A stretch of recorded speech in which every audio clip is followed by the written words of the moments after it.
In the Bible, we find one of the most beautiful appeal from God. It says, "Today, if you hear His voice, harden not your heart."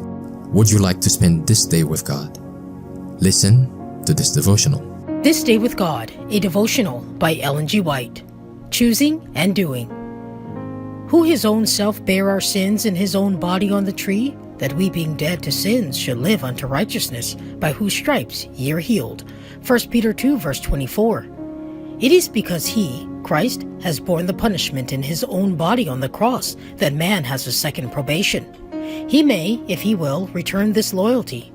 But if he refuses to obey the commands of God, if he rejects the warnings and messages God sends, choosing rather the words of fallacy spoken by those who echo the word of the deceiver, he is willingly ignorant, and the condemnation of God is upon him. He chooses disobedience because obedience means lifting the cross and practicing self-denial and following Christ in the path of obedience. The natural mind leans towards pleasure and self-gratification, and it is Satan's policy to manufacture an abundance of this, that they may be filled with excitement, leaving men and women no time to consider the question, "How is it with my soul?" The love of pleasure is infectious. Given up to this, the mind hurries from one point to another, ever seeking for some amusement.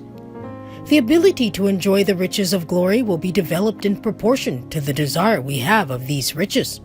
How shall an appreciation of God and heavenly things be developed unless it is in this life? If the claims and cares of the world are allowed to engross all our time and attention, our spiritual powers weaken and die because they are not exercised. In a mind wholly given to earthly things, every inlet through which light from heaven may enter is closed. God's transforming grace cannot be felt on mind and character. The talents which should be used in active piety are ignored and neglected. How then can a response be made when the invitation is heard? "Come, for all things are now ready."